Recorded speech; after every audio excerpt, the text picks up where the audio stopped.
Selamat berjumpa kembali generasi cendekia Indonesia. Kali ini kita akan membahas satu sesi perbincangan tentang negosiasi yang berkaitan dengan kecakapan antar personal.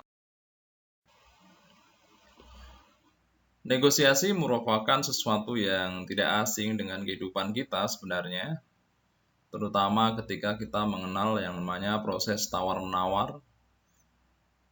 Siapapun yang pernah ke pasar tradisional tentu di sana melihat ada tawar-menawar antara pembeli dan pedagang.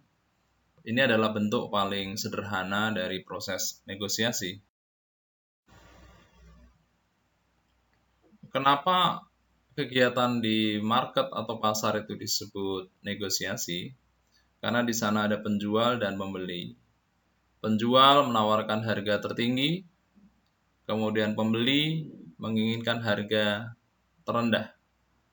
Lalu masing-masing mencoba mencari titik temu dengan melihat harga yang paling realistis di sisi masing-masing.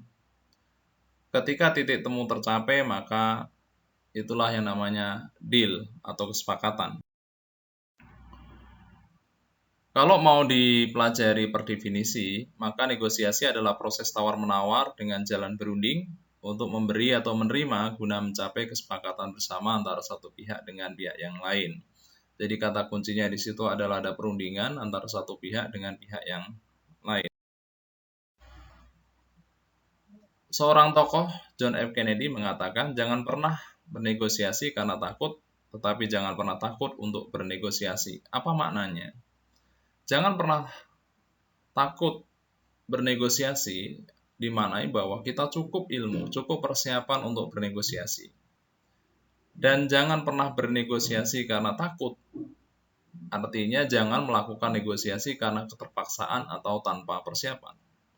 Nah, dalam konteks ini, perlu kita menyiapkan diri dalam satu latihan keilmuan yang disebut ilmu negosiasi. Meskipun negosiasi merupakan bagian dari keseharian kita, tetapi secara keilmuan perlu kita pelajari karena yang kita hadapi negosiasi ini bukan hanya negosiasi tingkat alamiah, tapi negosiasi yang kadang-kadang melibatkan tingkat profesionalitas dan juga kerumitan tingkat tinggi. Dalam konteks iceberg analogi, kita bisa melihat negosiasi itu kita harus bisa membaca apa yang tampak di permukaan, kemudian apa yang ada di belakang layar, atau seperti es yang menjulang dari dasar laut. Sehingga negosiasi ini membutuhkan satu pertemuan face to face.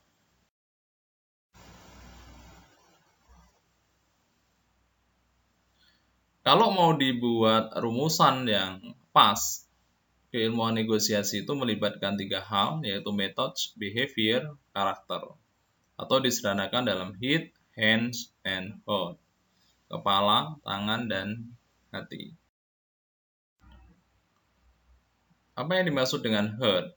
Heart adalah karakter kita, karakter orang yang melakukan negosiasi. Ada orang yang sabar, ada orang yang mau mengalah, ada orang yang akomodatif. Masing-masing karakter itu akan menentukan hasil akhir dari negosiasi. Yang berikutnya adalah HIT. Ini menyambung kenapa mata kuliah negosiasi itu perlu diberikan. Karena negosiasi itu membutuhkan satu teknik, membutuhkan satu keilmuan, knowledge yang cukup. Inilah HIT. Yang berikutnya hands. Hand ini melambangkan satu kebiasaan kita. Semakin tangan ini sering kita gunakan, semakin terampil. Maka seorang yang semakin sering melakukan negosiasi, jam terbangnya tinggi, kemungkinan untuk melakukan negosiasi yang lebih efektif lebih tinggi dibandingkan pemula. Dalam sebuah proses negosiasi atau tawar-menawar, selalu ada kemungkinan seperti ini. Kalah-kalah, masing-masing pihak menghindar, tidak terjadi deal. Yang kedua, kalah menang. Ada satu pihak yang diuntungkan, ada yang dirugikan. Kemudian sebaliknya, ada kalah, menang, kalah. Sama, dua-duanya, ada yang rugi, ada yang untung. Yang paling ideal adalah win-win solution, atau yang disebut sebagai menang-menang atau kolaborasi. Bagaimana kita melakukan negosiasi pada level sebelum melakukan negosiasi? Yang pertama, orang yang bernegosiasi harus antusias. Maka harus ada keinginan, jiwanya di situ, pikirannya di situ untuk bernegosiasi. Kemudian yang kedua, yang paling penting, orang bernegosiasi harus ada sesuatu yang ditawarkan. Kemudian yang berikutnya, masing-masing yang bernegosiasi punya kewenangan untuk memutuskan. Tanpa itu dia akan sulit. Kemudian yang terakhir, masing-masing pihak harus berhitung dengan cermat.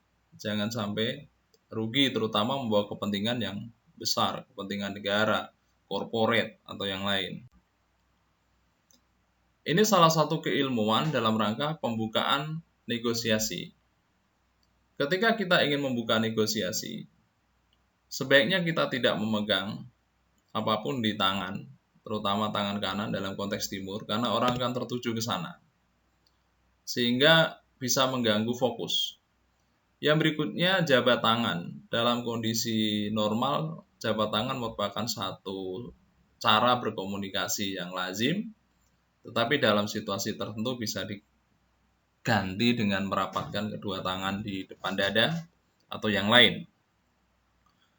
Yang jelas di situ ada satu gestur komunikasi yang tegas, singkat, kemudian ada unsur senyum, salam, sapa ketika mengawali satu pembicaraan. Berikutnya adalah ketika menawarkan tuntutan kita, juga ada beberapa teknik. Yang pertama, kita tidak boleh buru-buru memulai pembicaraan kalau memang ada protokolernya, apalagi mendominasi pembicaraan. Kemudian ketika dipersilahkan masing-masing menyampaikan tuntutannya, tentu juga harus lihat timingnya, kapan dipersilahkan.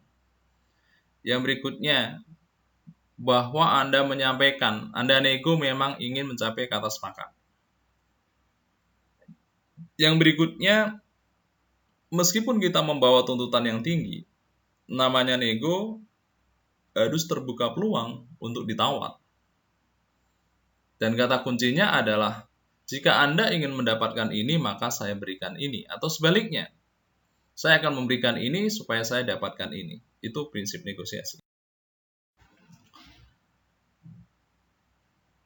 Sebagai bagian dari ilmu komunikasi, negosiasi juga melibatkan satu seni, the art of listening, mendengar. Mendengar yang antusias, mendengar yang simpatik, melibatkan ekspresi wajah, gestur, kontak mata, rileks dan fokus.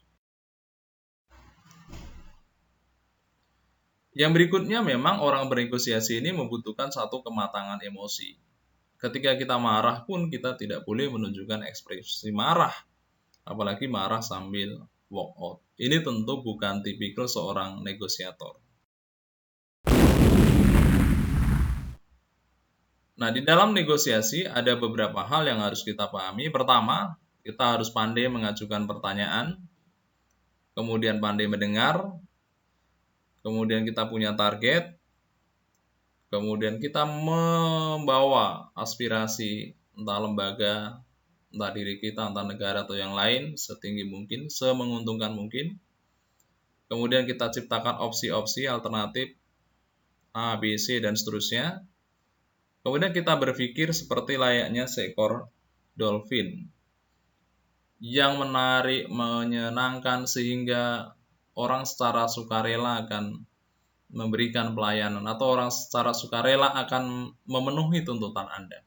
Itulah analogi yang pas untuk seorang negosiator, seekor dolphin.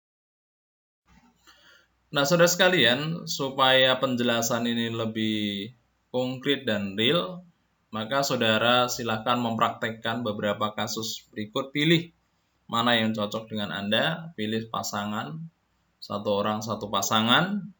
Misalnya dalam konteks penggajian, masalahnya ada yang berperan sebagai pengusaha, merasa gaji tidak perlu naik, ada yang berperan sebagai karyawan, merasa gaji perlu naik. Silakan perankan sebaik-baiknya.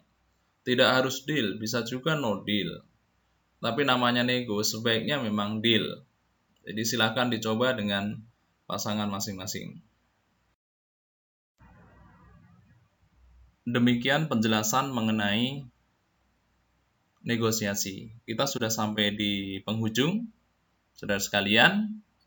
Bila dirumuskan, maka negosiasi itu membutuhkan skill, karakter, dan kebiasaan. Hit, hand, dan heart disebut negotiation triangle, segitiga negosiasi. Tentu saudara sekalian, dengan dasar ini saudara bisa mencoba dengan latihan dan nanti dengan jam terbang yang tinggi diharapkan saudara mahir menjadi seorang negosiator. Demikian penjelasan tentang negosiasi ini, semoga bermanfaat dan sampai jumpa. Terima kasih.